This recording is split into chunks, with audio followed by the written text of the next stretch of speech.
शिक्षा नीति में बदलाव को लेकर श्री परशुराम सेना, करणी सेना व वैश्य समाज के पदाधिकारियों द्वारा बदलाव को लेकर केंद्र सरकार व राज्य सरकार द्वारा आर्थिक रूप से कमजोर वर्ग के विद्यार्थियों हेतु 10% का आरक्षण निर्धारित किया गया है, किंतु आर्थिक रूप से कमजोर वर्ग के लोगों को इसका पूर्ण लाभ नहीं मिल पा रहा है। साथ ही उनके बच्चे भी इस लाभ से वंचित हो रहे हैं।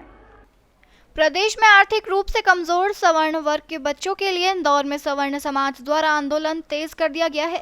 पिछले दिनों परशुराम सेना द्वारा इसी मुद्दे को लेकर संभाग आयुक्त को ज्ञापन सौंपा गया था।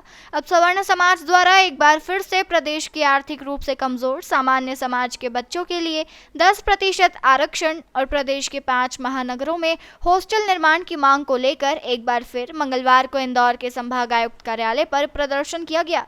सवर्ण समाज के अनूप शुक्ला ने बताया कि आर्थिक रूप से कमजोर सवर्ण समाज के कई बच्चे मेरिट लिस्ट में नंबर हासिल कर रहे हैं, लेकिन उन्हें उच्च शिक्षण संस्थानों में अत्यधिक फीस होने के कारण एडमिशन नहीं मिल पाता।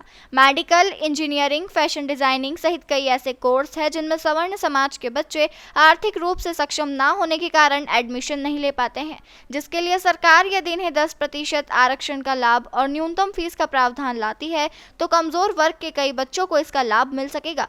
शुक्ला ने बताया कि आर्थिक रूप से कमजोर वर्ग के छात्रों को हर वर्ष EWS का प्रमाण पत्र बनवाना होता है, जो 1 वर्ष के लिए मान्य होता है। यदि इस प्रमाण पत्र की वैधता 5 साल कर दी जाए तो आर्थिक रूप से कमजोर बच्चों को लाभ मिलेगा।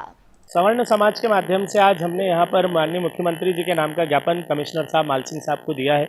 हमारी मांग ये है कि सवर्ण समाज को भी 10% आरक्षण जो राज्य शासन और केंद्र गवर्नमेंट ने दिया है उस आधार पर हमारे बच्चों को उच्च शिक्षा के अंदर यहाँ पर हॉस्टलों की व्यवस्था मिलना चाहिए। इंदौर, ग्वालियर, भोपाल, रीवा, जबलपुर ऐसे 5 जो बड़े शहर हैं इनके अंदर यहाँ पर इनको बच्चों को व्यवस्था मिलना चाहिए हॉस्टल की।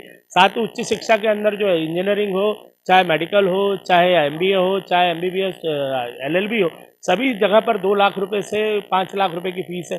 तो हमें कम से कम 50% उसके अंदर कंसेशन फीस के अंदर EWS के अंदर दिया जाए। साथ ही हमने मांग करी है कि 1 वर्ष का जो सर्टिफिकेट अभी मान्य रहता है EWS का उसको 3 से 5 वर्ष कर दिया जाए। अगर बच्चा एक बार उसको सबमिट कर देता है तो वह सबमिट होने के बाद में 3 से 5 वर्ष तक उसकी मान्यता रहनी चाहिए। इन सभी मांगों को लेकर हमने राष्ट्रीय करणी सेना के हमारे उपाध्यक्ष आदरणीय गौतम जी, धर्मेंद्र भैया के साथ में और वैश्य समाज के हमारे भाई निर्भय खंडेलवाल, हरीश विजयवर्गीय, मधुसूदन भलिका वगैरह सभी लोग साथ में थे और ब्राह्मण समाज के हमारे भाई सत्येंद्र जी शर्मा, प्रकाश जी वाजपेयी, हमारे भाई विजेंद्र दीक्षित जी, राजेश दुबे जी, ये लोग सब साथ में रहे।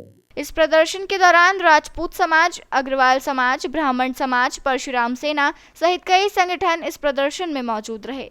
इंदौर से द नेशन टाइम्स की रिपोर्ट।